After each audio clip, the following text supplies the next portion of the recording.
Hey everyone, it's Kathy. And Paul here with iDulting. We're here to help you navigate the crazy world of adulting. Because let's be real, it's a wild ride. We'll be dropping tips, sharing stories, And maybe even spilling some embarrassing secrets along the way. so get comfortable, grab your favorite drink, get ready to laugh, learn, and level up your adulting game. This is iDulting.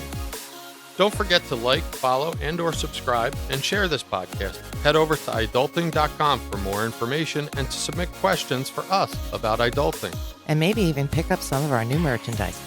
And if you know any fellow adults who need some guidance, send them our way.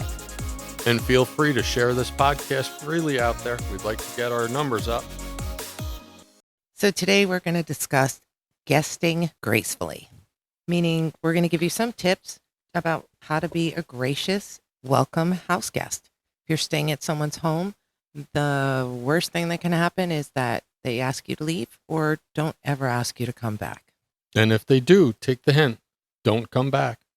I'm actually a little bit upset that we have to share some of these things. These are things that Kathy and I grew up just kind of knowing and being taught by our parents and being browbeat if we didn't do them.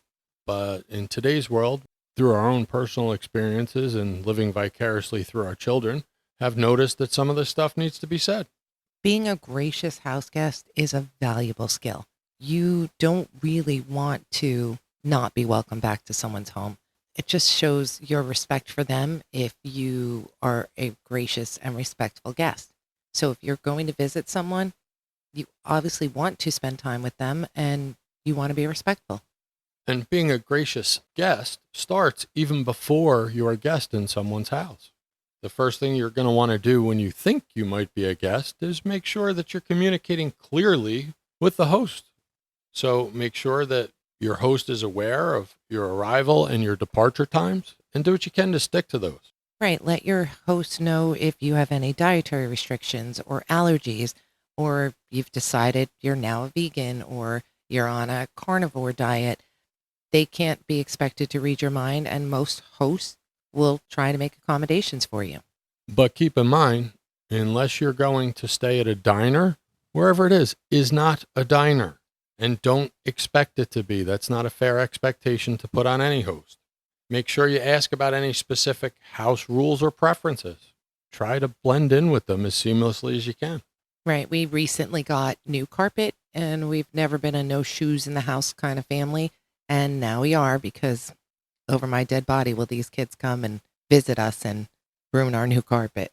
When you can, bring some sort of thoughtful gift with you. Something to show your appreciation. It doesn't have to be anything expensive. Small plant, a box of chocolates, maybe a bottle of wine if it's appropriate. Just something to show that the host is being appreciated for putting themselves out to shelter and feed and support. Right. And remember, if someone's going out of their way to make a space for you to stay in their home, to cook meals for you, to make sure you have everything you need, it's not a big ask to bring something to show that you appreciate all they've done. Consider where you're going and make sure it's appropriate for the guest. For example, you don't want to bring a bottle of wine to a house where it's people that don't drink, or Flowers to someone who has really bad pollen allergies. or fish to somebody who's allergic to seafood. Let's talk about during your stay. Let's be respectful of their space. If you go to someone's home, whether it's couch surfing, guest room, pulling up some carpet, you need to be respectful of their space. You need to keep it tidy. You need to keep your things put away. If you have medications you're on, those things have to be secure, because if your host has children, they can get into your things. So just remember to keep your stuff neat and organized, and keep the space that you're sleeping in relatively tidy. That's how you found it. That's how you should leave it. Ask before using anything that isn't explicitly offered. Be really careful if you're going to start using your host's electronics and going behind their TVs to plug things in. A little pet peeve of mine, and I definitely appreciate it when they ask. For example, I've recently had some guests that unplugged the HDMI extension that I put there so that they wouldn't have to go behind the TV. Unplugging it made it that they had to go behind the TV. If they had just asked, I would have showed them, you plug it in the front. Respect their routines and schedules. Not everyone has the ability to take an entire week, 2 days, 5 months, however long you're coming to be a guest at their home, off from work. They may have to get up early. They may stay up later. It may not match your routine, but you're the guest. So just remember, they have things to do. They have work to get to. Their routine is their routines. You kind of have to follow it while you're guests in their house. Right. And that'll help you be welcome more often than not. I call that the when in Rome rule. So when you're in Rome, do as the Romans do. Offer to help. Help out with making meals, doing dishes, other household chores. Don't just sit around like a lump on a log.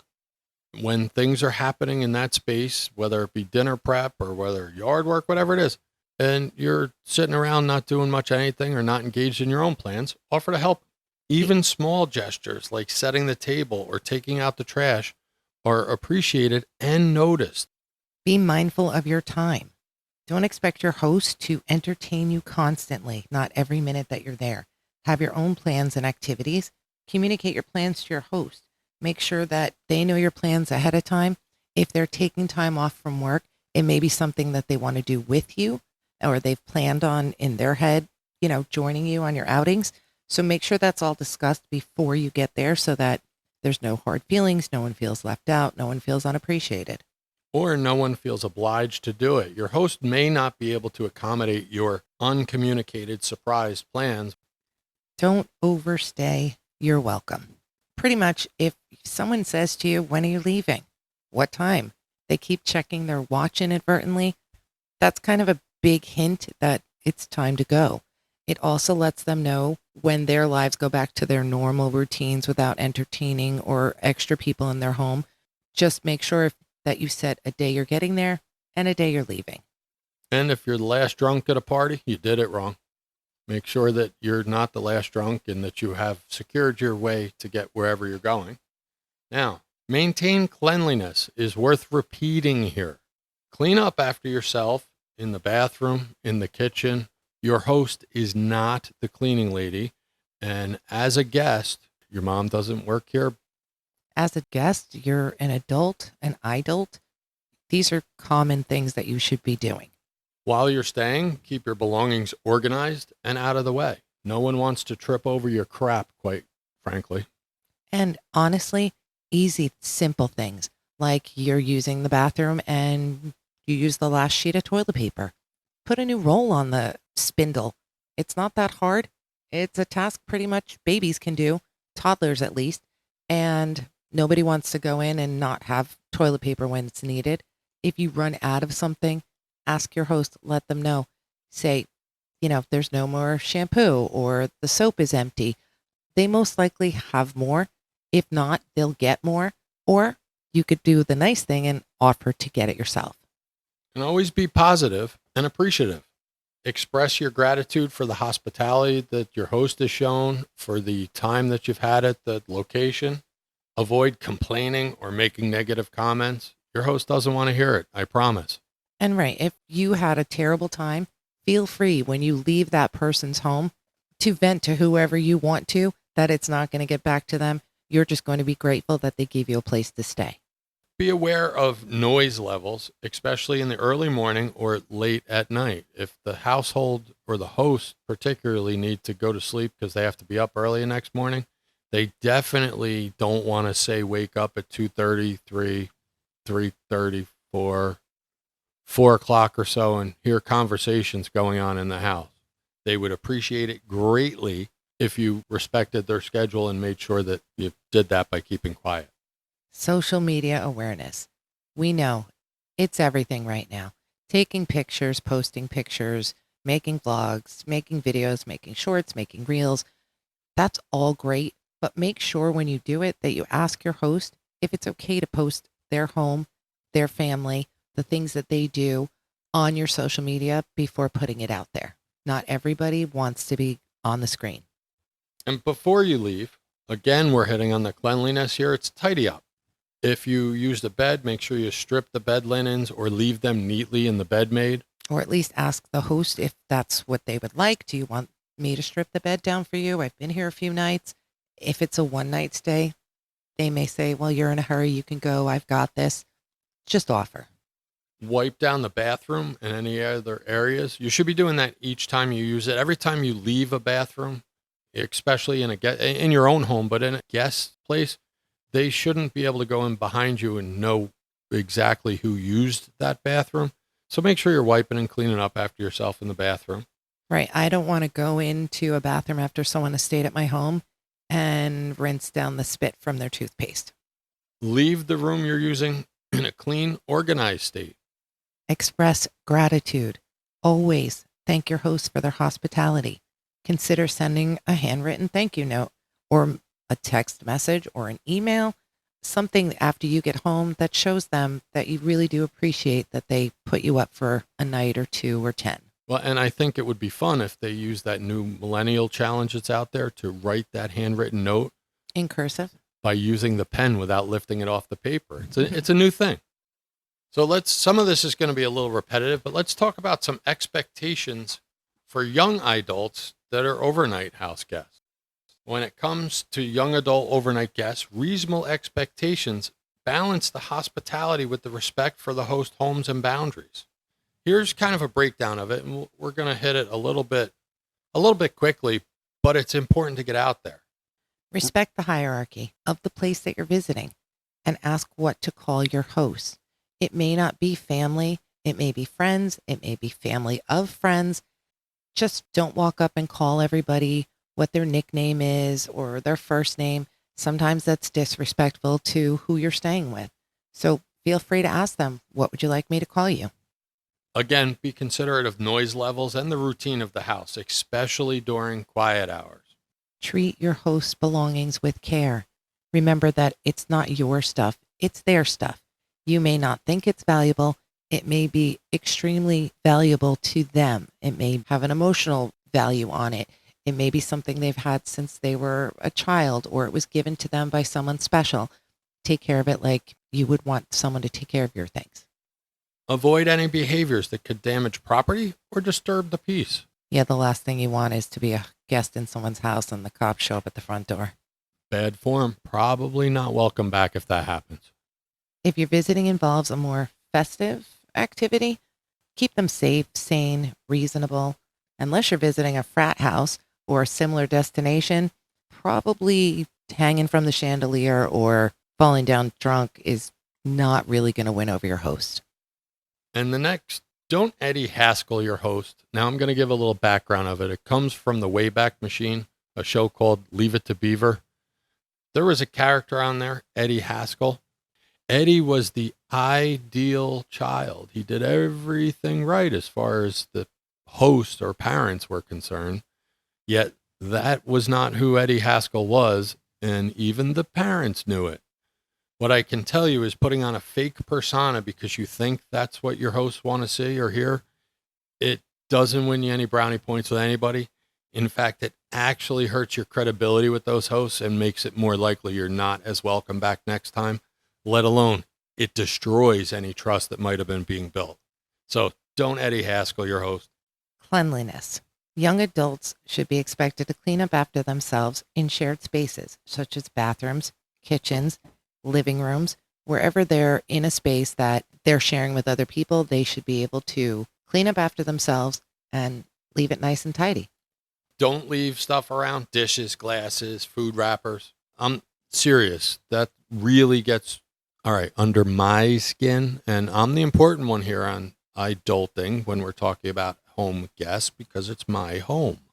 Listen, we are not by any means clean freaks. My house is cluttered, dusty. It's got all the lived in that houses get. But when I do have guests, I do make an effort to make sure it looks good for them and that it's extra clean. The last thing I want to do is repeat that process the minute they leave. Remember to offer to help with household chores. Keep your sleeping area and your items tidy and cleaned up. I said before, and I'm repeating again, leave it better than you found it, which is also a rule you can use outside. When you go for a hike, try to leave the trail cleaner than you found it. If you're not a person that showers every day, that's fine. If you're at someone's house for more than 2 days, get in the shower. No one wants a stinky guest. Communication is a clear expectation, whether it's when you're arriving, when you're leaving, what you're doing while you're there. If you suddenly disappear and no one's there, or you're going to be back at some odd time, make sure your host knows. And if there's any changes that are going on, make sure they know. Pretend for a moment you're like a member of that family and your host is going to be concerned for your well-being. Courtesy. Use your manners. These are things you guys should have learned at 2 and 3 years old. Say please. Say thank you. Say you appreciate that they, hosted you and let you stay at their home. And avoid excessive demands or expectations. They're not there to serve you. They're there to host you. They're welcoming you into their home. Appreciate that. Adhere to any house rules that you know, and if you're not sure, ask. So if there's specific house rules or guidelines, everybody has their own intricacies about how they want things. So just ask. It's not a big deal. It doesn't have to be this big awkward conversation. Just ask.